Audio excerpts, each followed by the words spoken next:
Assalamualaikum warahmatullahi wabarakatuh. Waalaikumsalam. Alhamdulillahilladzi faddala bani Adam bil 'ilmi wal 'amal 'ala jami'il 'alam. Wassalatu wassalamu 'ala Muhammadin sayyidil 'arab wal 'ajam wa 'ala alihi wa sahbihi nabiyil 'ulumi wal hikam amma ba'd.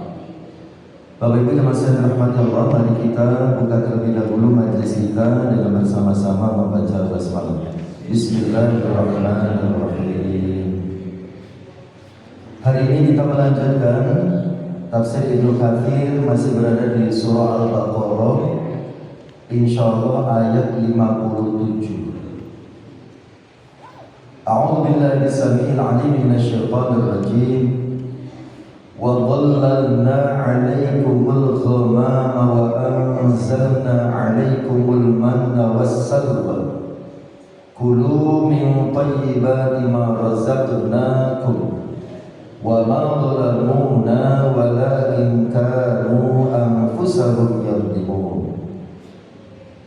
وَظَلَّلْنَا, dan telah kami naungi, alaikum, atas kalian, al-ghamama, awan. Wa anzalna, dan telah kami turunkan, alaikum, atas kalian, al-manna was-salwa, manna dan salwa. Kulu, kalian makanlah, min thayyibati ma razaqnakum, dari makanan yang baik-baik yang telah kami berikan kepada kalian. Wa man dhalamuna, dan tidaklah mereka menganiaya kami, walakin kanu anfusahum yadlimun, akan tetapi mereka lah yang menganiaya diri mereka sendiri. Dalam ayat ini Allah Subhanahu wa ta'ala mengingatkan Bani Israil. Tentu yang diingatkan Bani Israil di zaman Rasulullah, bahwa dulu nenek moyang mereka telah diberikan berbagai nikmat oleh Allah Subhanahu wa ta'ala. Di antaranya nenek moyang mereka pernah dikasih anugerah oleh Allah Subhanahu wa ta'ala saat perjalanan dari Mesir menuju Syam. Syam itu kalau zaman sekarang itu mencakup beberapa wilayah negara. Syam, Suriah, Lebanon, Jordan, Palestina, termasuk yang diklaim oleh Israel, itu adalah negeri Syam. Nah, dulu Bani Israil ketika perjalanan dari Mesir menuju Syam, di tengah padang pasir, di bawah terik sinar matahari, Allah Subhanahu wa ta'ala memberikan mereka nikmat luar biasa, dinaungi awan. Jadi mereka di bawah terik matahari tidak kepanasan, dinaungi oleh awan. Nah, itu luar biasa. Di antara nikmat yang Allah berikan kepada mereka. Sebagaimana Al-Hasan dan Qatadah dalam tafsir Ibnu Katsir ini menjelaskan bahwa firman Allah yang berbunyi wa dhallalna 'alaikumul ghamam, artinya mereka dipayungi oleh gumpalan awan di bawah terik matahari. Imam Ibnu Jarir berkata, ulama lainnya menjelaskan bahwa ia adalah naungan awan yang lebih dingin dan lebih hangat. Intinya, dari dulu Bani Israil dikasih nikmat yang sangat luar biasa oleh Allah, saat perjalanan di bawah terik matahari tidak kepanasan, dikasih naungan awan. Jadi Allah menaungi mereka dengan awan putih agar terlindung dari panas terik gurun. Nah, ini menunjukkan bahwa kasih sayang Allah berikan kepada mereka di saat kondisi mereka dalam keadaan sulit. Kemudian yang berikutnya Allah juga mengingatkan bahwa Bani Israil dulu pernah dikasih nikmat oleh Allah, diberi makanan surga, makanan yang diberikan kepada umat yang manapun, yaitu al-manna was-salwa. Ya. Al-manna ya, dalam tafsirnya dijelaskan, Ali bin Abi Thalib meriwayatkan dari Ibnu Abbas, al-manna ya, itu jatuh kepada mereka tepat di atas pepohonan, lalu mereka mengambil dan memakan darinya sekehendak mereka. Qatadah berkata, al-manna ini turun di tempat-tempat permukiman mereka sebagaimana turunnya salju, lebih putih dari susu dan lebih manis dari madu. Masya Allah. Turun dari langit seperti salju ya. Kemudian menempel di pohon-pohon, di atas bebatuan ya. Kemudian bisa menjadi makanan bagi mereka. Lebih putih dari susu, lebih manis dari madu. Turun kepada mereka mulai dari terbitnya fajar hingga terbit matahari. Berarti tidak lama ya. Dari terbitnya fajar sampai terbitnya matahari. Dari masuknya waktu subuh ya, sampai waktu syuruk. Ya, tidak lama. Kemudian mereka mengambilnya sekedar untuk kebutuhan mereka satu hari.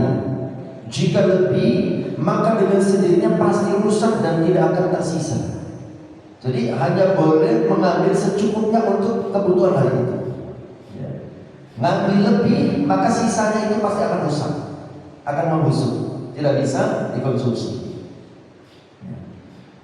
Itu manna. Kemudian salwa. Di dalam tafsirnya dijelaskan salwa itu sejenis burung seperti burung puyuh disebutkan. Menurut Ikrimah, as-salwa adalah seekor burung seperti burung yang ada di surga, lebih besar dari burung pipit atau sejenisnya.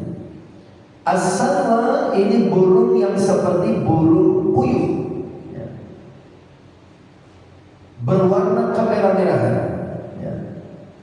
Mereka menyembelihnya sekadar untuk kebutuhan sehari.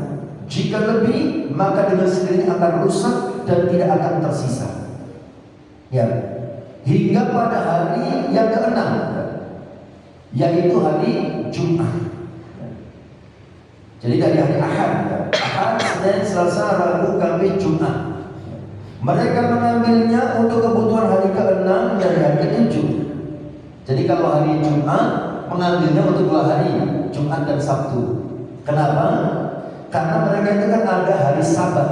Hari Sabat itu hari untuk orang Yahudi khusus untuk beribadah, tidak boleh bekerja, tidak boleh mencari nafkah. Hari Sabat, hari Sabtu. Mereka mengambilnya untuk kebutuhan hari ke-6 dan ke-7, karena hari ke-7, hari Sabtu adalah hari besar mereka. Tidak boleh seorang pun keluar untuk mencari kehidupan pada hari itu atau mencari apapun. Jadi kalau hari istimewanya umat Islam, hari Jumat, hari istimewanya orang Yahudi, hari Sabtu, hari istimewanya orang Nasrani, hari Ahad atau hari Minggu. Seharusnya kita umat Islam itu ya, liburnya adalah hari Jumat. Cuma karena kita dulu dijajahnya sama penjajah yang beragama Nasrani, gitu ya, maka kita liburnya hari Ahad. Ya. Penjajah yang menjajah negeri kita itu kan agamanya Nasrani. Gitu ya. Makanya kita terpengaruh liburnya adalah liburnya hari Ahad, ya, bukan hari Jumat. Kembali lagi. Jadi Bani Israel diberi nikmat yang sangat luar biasa oleh Allah yang belum pernah diberikan kepada umat-umat yang lainnya. Nah, setelah Allah menjelaskan bahwa mereka diberi nikmat yang begitu luar biasa, kemudian Allah memberikan perintah dalam ayat ini. Kulu min thayyibati ma razaqnakum. Kalian makanlah makanan yang baik-baik yang telah kami berikan kepada kalian. Ya. Jadi Allah memerintahkan Bani Israel atau orang-orang Yahudi pada waktu itu untuk memakan makanan yang baik-baik saja. Dalam tafsirnya dijelaskan, min thayyibati ma razaqnakum, itu yang dimaksud adalah pertama makanan yang halal. Yang kedua, makanan itu tidak hanya halal tapi juga thayyib. Masih ingat bedanya? Kalau halal itu standar hukum, wujud makanannya halal, proses mendapatkannya halal. Kalau thayyib itu standar kesehatan. Karena tidak semua makanan yang halal itu baik untuk kesehatan.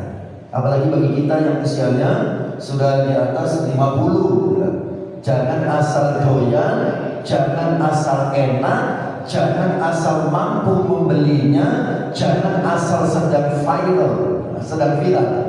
Perlu diketahui ini baik apa tidak untuk kesehatan. Jadi harus halal dan thayyiban. Kemudian dalam tafsirnya dijelaskan makanlah makanan yang baik-baik di samping halal, thayyib juga tidak berlebihan atau melanggar aturan. Sekalipun halal, sekalipun baik untuk kesehatan, tetap tidak boleh berlebihan. Lalu bagaimana sikap Bani Israel? Setelah diberi begitu banyak nikmat oleh Allah, kemudian Allah membuat aturan dan ketentuan bagaimana sikap Bani Israel. Ternyata mereka bukannya bersyukur kepada Allah Subhanahu wa Ta'ala, tapi mereka tetap mengeluh. Mereka tetap merasa tidak puas. Mereka tetap melanggar perintah Allah Subhanahu wa Ta'ala. Di antaranya pelanggaran yang dilakukan oleh mereka adalah menimbun makanan pada waktu itu. Akibatnya Allah mengatakan wa ma dhalamuna walakin kanu anfusahum yadhlimun. Kata Allah, perbuatan mereka melanggar perintah, melanggar larangan, artinya tidak mengikuti perintah, kemudian melanggar apa yang dilarang. Itu perbuatan mereka tidak menzalimi Allah sama sekali, tidak merugikan Allah sama sekali.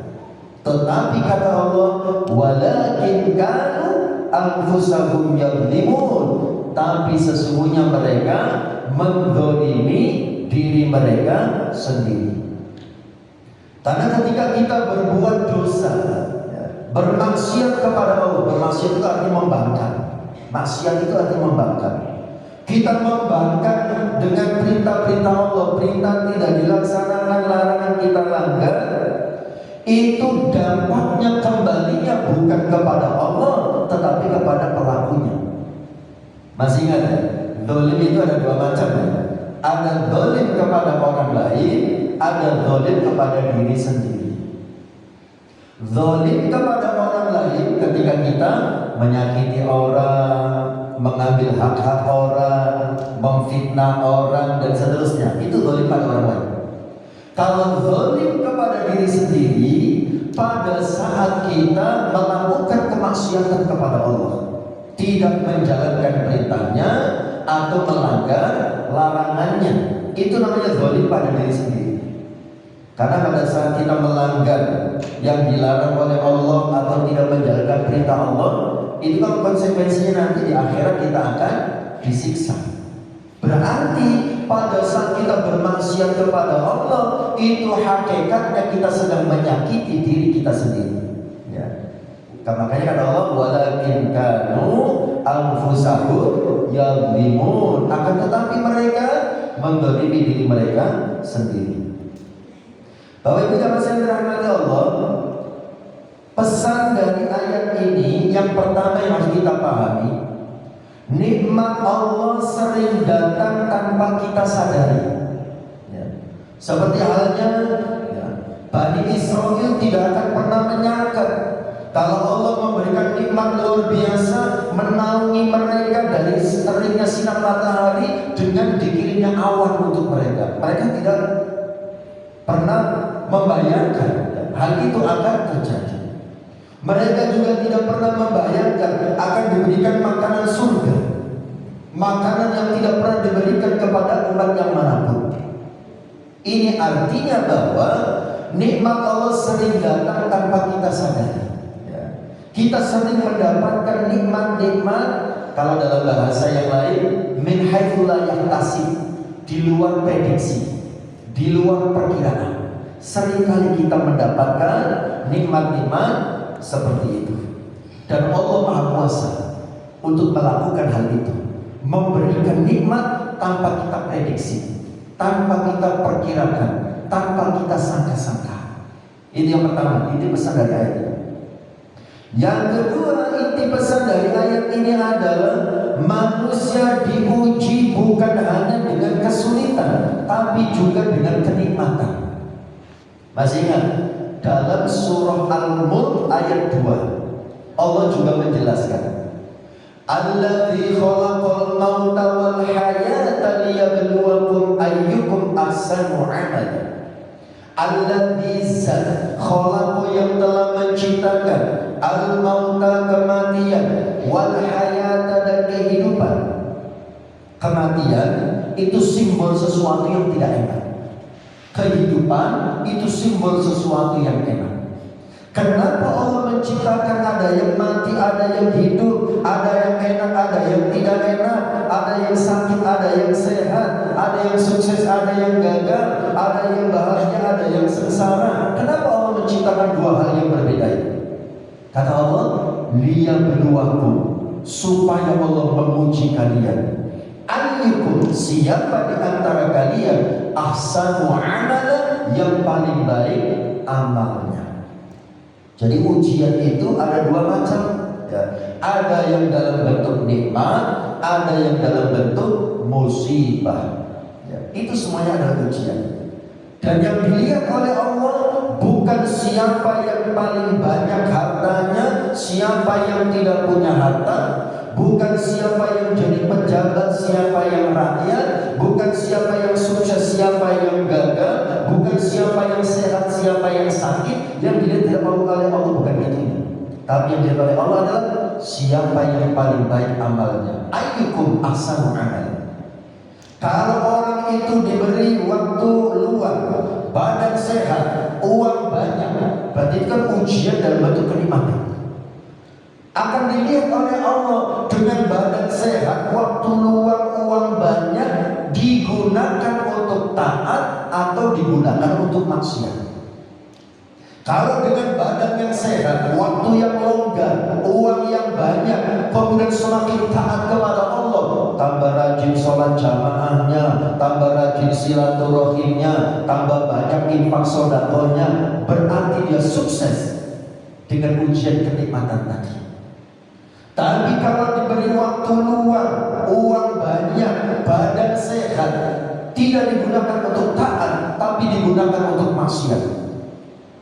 Jarang datang ke masjid, jarang silaturahim, gak pernah infak dan sedekah, hanya berfoya-foya memuaskan hawa nafsunya, berarti dia gagal dengan ujian kenikmatan. Begitu pula sebaliknya, ketika ada orang diberi sakit, diberi kekurangan harta, diberikan keterbatasan dalam hidupnya, dilihat oleh Allah. Apakah dengan kekurangan yang Allah takdirkan, dia tetap rajin ibadah kepada Allah, dia tetap bersabar menghadapinya, berarti dia sukses dengan ujian kekurangan tadi. Tapi kalau dikasih sakit, dikasih kekurangan, dikasih berbagai macam masalah, kemudian dia melanggar syariat Allah, seumpamanya mencari jalan pintas, atau bahkan yang ekstrim, frustasi, nyemplung ke sungai berantas, saumpama gitu ya, berarti dia gagal dengan ujian kekurangan tadi. Jadi kembali lagi, kita diuji oleh Allah tidak hanya dengan musibah, tapi bisa dengan nikmat.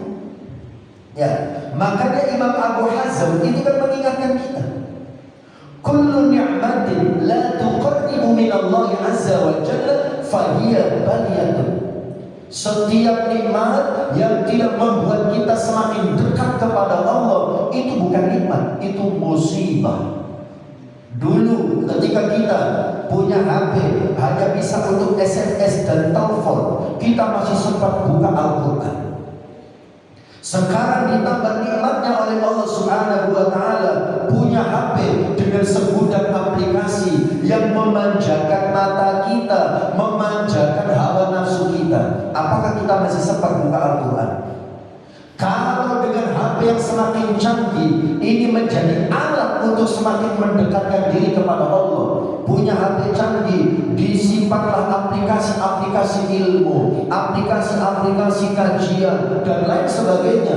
Kemudian sering membuka Al-Quran digital, berarti HP ini nikmat. Tapi kalau dengan HP yang semakin canggih, membuat kita semakin lupa kepada Allah. Aras-arasan datang pengajian, males sholat berjamaah, males silaturahim, pengennya apa? Gelundung di atas tempat tidur, kalau scroll TikTok, itu berarti HP ini bukan nikmat, itu musibah. Itu kata Imam Abu Hazm. Kullu ni'matin la tuqarribu minallahi azza wa jalla fahiya bariyatun. Setiap nikmat yang tidak membuat kita semakin dekat kepada Allah, itu bukan nikmat, itu musibah. Makanya Bapak yang dirahmati Allah, kita harus terus mengevaluasi. Ketika Allah tambah fasilitas hidup kita, ketika Allah tambah kenikmatan kita, maka kita harus meningkatkan kualitas ketaatan kita kepada Allah Subhanahu wa Ta'ala. Karena cara bersyukur itu memang begitu, menggunakan nikmat untuk taat, bukan menggunakan nikmat untuk maksiat. Makanya para ulama mengatakan, orang yang paling zalim adalah orang yang diberi nikmat oleh Allah tapi tidak digunakan untuk taat kepada Allah, tapi justru digunakan untuk maksiat kepada Allah. Itu orang yang paling zalim. Yang kasih sehat Allah, yang kasih nikmat Allah, yang kasih fasilitas hidup Allah, tapi semuanya bukan digunakan untuk taat kepada Allah, tapi justru untuk membangkang. Membangkang itu maksiat, ya, bermaksiat kepada Allah. Makanya kita harus terus mengevaluasi, melakukan muhasabah. Sudahkah kita meningkatkan ketaatan kita sesuai dengan ditingkatkannya nikmat dari Allah Subhanahu wa Ta'ala. Kemudian pesan yang ketiga dari ayat ini, pertama apa tadi? Nikmat Allah sering datang tanpa kita sadari. Yang kedua, manusia diuji bukan hanya dengan kesulitan, tapi juga dengan kenikmatan. Yang ketiga, pesan dari ayat ini adalah kufur nikmat itu merugikan diri sendiri. Kufur nikmat itu merugikan diri kita sendiri, tidak merugikan orang lain, tidak merugikan Allah, tapi merugikan diri kita sendiri. Kufur itu kan lawannya syukur. Syukur itu apa? Para ulama membuat definisi syukur begini. Syukur itu adalah wad'u syai'in fi mahallihi, menempatkan sesuatu pada tempatnya, menggunakan nikmat sesuai dengan peruntukannya. Untuk apa nikmat itu Allah ciptakan, untuk itulah nikmat itu harus digunakan. Contoh, kita diciptakan oleh Allah sebagai manusia, itu kan nikmat. Coba bayangkan kalau diciptakan sebagai ayam, baru besar sedikit sudah dibeleh. Kita diciptakan sebagai manusia, itu nikmat. Lalu bagaimana cara kita bersyukur atas nikmat diciptakan sebagai manusia? Kita gunakan diri kita sesuai dengan tujuan diciptakannya. Tujuan diciptakannya manusia adalah untuk beribadah. Wa ma khalaqtul jinna wal insa illa liya'budun. Jadi cara kita bersyukur karena diciptakan sebagai manusia, kita gunakan diri kita sesuai dengan tujuannya, yaitu untuk beribadah. Lawan dari syukur adalah kufur. Ya. Kalau kita tidak menggunakan diri kita untuk beribadah, tetapi justru untuk semakin jauh dari Allah, berarti itu kufur. Dan dalam ayat ini, kufur nikmat itu merugikan diri sendiri. Ya. Karena nanti dampaknya adalah dirinya sendiri yang akan merasakan. Bahwa yang dirahmati Allah, di sini diberikan contoh-contoh dalam konteks kekinian. Satu contohnya, dikasih kemudahan rezeki tapi tidak disyukuri. Misalnya ya, punya gaji tetap setiap bulan, ya, kemudian bisa mengakses makanan apapun yang diinginkan, diberikan teknologi yang semakin canggih untuk memudahkan hidup, ya. Tapi apa yang dilakukan? Masih mengeluh, ya. Pada saat kita punya gaji tetap tapi masih mengeluh, bayangkan di luar sana masih banyak yang belum dapat pekerjaan. Pada saat kita masih mengeluh dengan makanan, bayangkan di luar sana masih banyak yang belum bisa makan dengan tertib sebagaimana kita. Ketika mengeluh dengan kemudahan-kemudahan hidup yang Allah berikan, seumpamanya merasa HP-nya kurang canggih dibandingkan dengan HP-HP yang setiap saat selalu ada edisi terbarunya seumpama. Bayangkan di luar sana masih banyak orang yang juga tidak punya HP. Ya. Jadi jangan terlalu sering mengeluh, merasa tidak puas atau membandingkan nikmat dengan nikmat yang didapatkan oleh orang lain. Nah, kalau ini yang terjadi, sudah diberi nikmat tapi masih mengeluh, tidak puas, membandingkan dengan orang lain, ini mirip dengan Bani Israil, dikasih nikmat tapi tidak mau bersyukur. Contoh yang kedua, ya, diberi makanan yang halal, ya, makanan yang thayyib tapi disia-siakan. Di antaranya apa? Banyak orang yang membuang-buang makanan. Mohon maaf, kita kalau melihat di video itu ya, video-video yang beredar di medsos itu, mohon maaf, ya, orang-orang Arab itu, ya, kalau makan bersama itu ada, wah, satu wadah besar, kalau kambing guling, gitu ya. Itu saya dengar dari orang-orang Indonesia yang bekerja di sana itu padahal yang dimakannya paling kan cuma satu piring. Ya. Iya kan? Seberapa kuat orang makan? Itu makan banyak, nampan besar, ya, dagingnya itu banyak sekali. Ya. Tapi yang dimakan itu paling, ya, hanya berapa suap? Satu piring paling banyak. Ya. Sisanya itu banyak yang terbuang. Ya, mereka tidak mengingat saudara-saudaranya di Gaza, saudara-saudaranya di Syria, atau saudara-saudaranya di daerah-daerah Afrika, di Ethiopia dan seterusnya, yang notabene sama-sama agamanya, tapi masih banyak yang kelaparan. Ya. Diberi banyak makanan yang halal, tapi banyak yang dibuang-buang. Ya.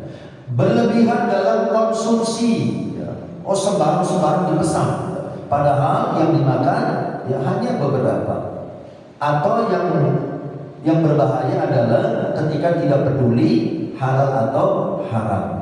Padahal Allah sudah memberikan min thayyibati ma razaqnakum. Yang baik-baik itu sudah diberi oleh Allah. Ya, yang halal-halal sudah disediakan oleh Allah, tapi memilih yang haram. Bapak Ibu yang dirahmati Allah, ya. Kemudian contoh yang ketiga, kemudahan hidup tapi lalai ibadah. Hidupnya nyaman, ya, tapi lalai, jarang sholat. Rumahnya semakin bagus, fasilitas semakin lengkap, ya, semakin malas keluar dari rumah. Kadang-kadang rumahnya dekat sama masjid, gitu ya. Tapi karena rumahnya mewah, fasilitas lengkap, itu alas-alasan keluar dari rumah, ya, untuk sholat berjamaah. Ya. Atau banyak fasilitas, ya, tapi semakin jauh dari Allah Subhanahu wa Ta'ala. Nah, ini karena para ulama sebagai bentuk menggolimi diri sendiri. Kemudian yang berikutnya contoh lain, ya. Yang keempat, ada mental tidak pernah cukup, ya. Sudah punya satu rumah, ingin punya rumah lagi, ya. Sudah punya pekerjaan tapi terus mengeluh, ya. Nah, penyakit hati seperti ini kalau dalam tafsir termasuk bagian dari kufur nikmat. Bapak yang dirahmati Allah, terakhir, hikmah dari ayat ini mengajarkan kepada kita masalah utama itu bukan sedikitnya nikmat, tapi kurangnya syukur. Jadi yang dihadapi oleh kita manusia itu bukan masalah sedikitnya nikmat, tapi kurangnya syukur. Kemudian yang kedua, Allah tidak dirugikan oleh dosa manusia. pada saat kita berbuat dosa, Allah tidak rugi apa-apa. Yang rugi adalah diri kita sendiri. Ya. Maka sikap terbaik kita ya, terkait dengan berbagai macam nikmat dari Allah Subhanahu wa taala itu, sikap terbaik kita adalah pertama qanaah. Qanaah itu artinya merasa cukup. Ya. Yang kedua syukur. Dan yang ketiga menggunakan nikmat untuk taat kepada Allah Subhanahu wa taala.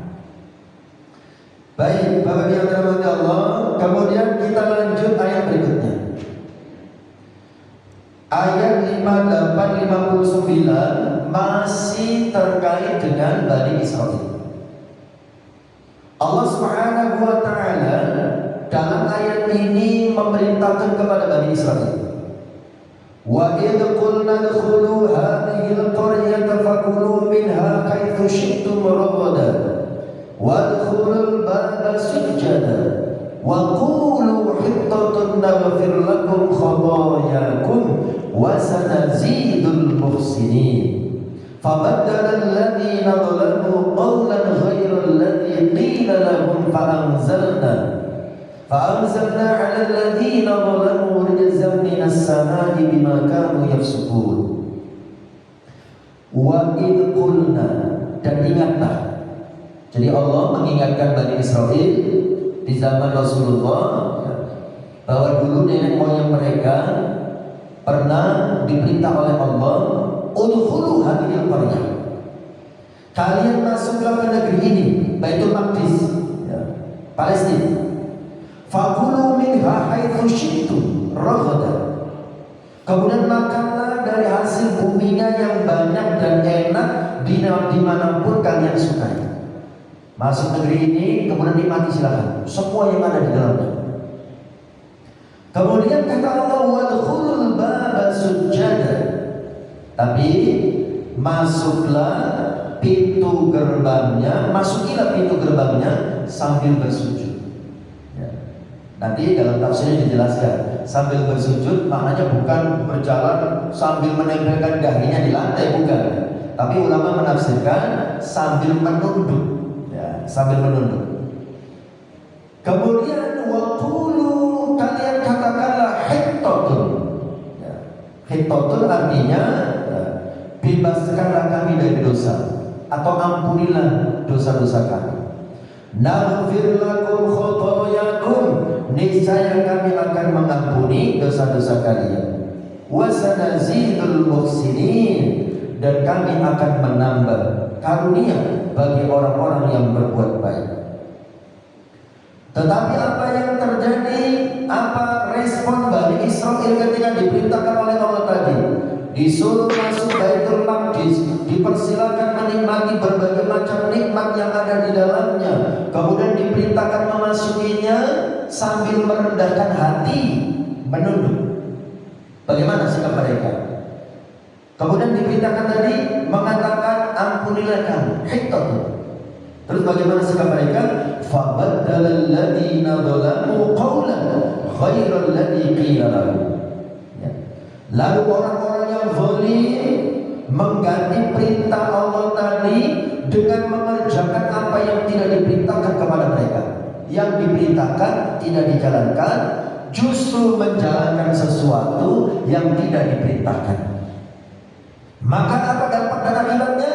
Fa'anzalna 'alal ladzina zalamu rijzan minas sama'i bima kanu yafsukun. Kami turunkan kepada orang-orang yang zalim itu azab dari langit karena mereka selalu berbuat fasik. Apa makna dari ayat-ayat ini? Makna ayat ini yang masih terkait dengan Bani Israil. Tapi sekalipun ini ayat ditujukan atau menceritakan Bani Israil, makna yang terkandung di dalamnya juga terkait dengan kita semuanya sebagai hamba Allah. Artinya, kalau ada perintah dilaksanakan, kalau dikasih nikmat disyukuri. Jangan seperti Bani Israil. Karena begini, ahli sejarah mengatakan, at-tarikh yu'idu nafsahu, sejarah akan mengulang jejaknya. Artinya apa yang pernah terjadi di masa lalu yang menimpa umat-umat terdahulu itu akan terjadi lagi di masa kita, di tempat kita, ketika kita melakukan hal yang sama. At-tarikh yu'idu nafsahu, sejarah akan mengulang jejaknya. Kalau kita bersikap, bertindak seperti yang dilakukan oleh Bani Israel, maka kita pun akan mendapatkan dampak yang sama. Bani Israel tidak mensyukuri nikmat, Bani Israel tidak menjalankan perintah, Bani Israel suka membangkang. Kalau itu yang kita lakukan, kita pun akan mendapatkan akibat yang sama. At-tarikh yu'idu nafsahu, sejarah akan mengulang jejaknya. Nah, apa makna dari ayat-ayat ini? Yang pertama, ayat ini perintah Allah kepada Bani Israel untuk masuk Baitul Maqdis dengan ketaatan. Ya. Jadi yang dimaksud dengan hadhil qaryah itu adalah Baitul Maqdis Palestina. Bani Israel diperintahkan apa? Pertama, masuk dengan menunduk. Ya. Bersujud artinya dengan menunduk, dengan penuh rendah hati. Kemudian perintah berikutnya adalah mereka diperintahkan mengucapkan hittatun, artinya ampuni dosa kami. Kalau mereka mau melakukan itu, masuk dengan ketundukan hati, kemudian mau mengucapkan ampuni kami. Janji Allah, naghfir lakum khotoyakum wa sanazidul muhsinin. Allah akan mengampuni dosa-dosa mereka dan Allah akan menambah nikmat untuk mereka. Tetapi sikap mereka bagaimana? Mereka menyimpang dan membangkang. Perintah untuk mengatakan hittatun diganti dengan apa? Habbatun. Ya. Hittatun diganti habbatun. Habbatun artinya apa? Biji-bijian atau gandum. Disuruh mohon ampun, tapi malah berikan kami makanan. Ya, jadi diganti. Mereka tidak taat. Kata-kata yang diperintahkan tidak diucapkan, justru mengatakan kata-kata yang lain. Kemudian yang kedua, mereka meremehkan perintah. Disuruh masuk dengan bersujud atau dengan menundukkan kepala, merendahkan hati, justru dalam tafsir disebutkan mereka jalannya mundur sambil ngesot, ya. Duduk, mundur. Mohon maaf, di sini disebutkan mereka berjalan dengan pantatnya, berarti ngesot mundur. Gitu. Itu ngece, kan begitu ya. Disuruh masuk menghadap ke depan sambil menundukkan kepala, tapi justru jalannya mundur, kalau ngesot di atas bokongnya. Ya, meremehkan perintah Allah Subhanahu wa taala. Tidak hanya tidak menjalankan perintah, tapi merendahkan perintah Allah Subhanahu wa taala. Nah, karena sikap mereka seperti itu, akhirnya apa yang Allah timpakan kepada mereka? Fa anzalna 'alal ladzina zalamu rizqan minas sama. Diberi azab oleh Allah Subhanahu wa taala dari langit, ya. Disebabkan apa? Karena kefasikan mereka. Ya, mereka diperintahkan masuk dengan menunduk, kemudian diminta memohon ampun, tapi justru mereka masuk dengan cara yang merendahkan, dan yang kedua bukan mengucapkan hittatun tapi habbatun. Ya, jadi ngece. Maka sekalipun ini kisahnya Bani Israel, kita harus perhatikan. Kalau ada perintah, laksanakan sebagaimana mestinya. Jangan diganti-ganti sesuai dengan yang sudah diperintahkan, sesuai dengan yang dicontohkan oleh Rasulullah SAW. Ya. Baik, Bapak Ibu yang dirahmati Allah, ini yang bisa kita bahas pada malam hari ini, ayat 57 sampai ayat 59. Mudah-mudahan bisa kita ambil hikmahnya, menjadi pelajaran buat kita. Kalau yang terjadi di masa lalu itu kebaikan, maka mereka akan mendapatkan kenikmatan. Kalau di masa lalu yang dilakukan keburukan, maka mereka akan mendapatkan azab. Begitu pula hanya kita. Kalau kita melakukan kebaikan, kita akan mendapatkan nikmat. Kalau kita melakukan keburukan, na'udzubillah, kita akan diingatkan oleh Allah dengan azabnya. Mudah-mudahan kita semua senantiasa diberikan keistiqomahan untuk senantiasa taat kepada Allah, menjalankan perintahnya, menjauhi larangannya, sehingga kita mendapatkan barokahnya dan diwafatkan dalam keadaan husnul khatimah. Al-Fatihah. Insyaallah bismillah. Ya Rabbi musta'an. Demikian kurangnya saya mohon maaf, kita akhiri dengan hamdalah dan kafaratul majlis. Alhamdulillahirabbil alamin. Subhanakallahumma wa bihamdik asyhadu an la ilaha illa anta astaghfiruka wa atubu ilaik. Wassalamualaikum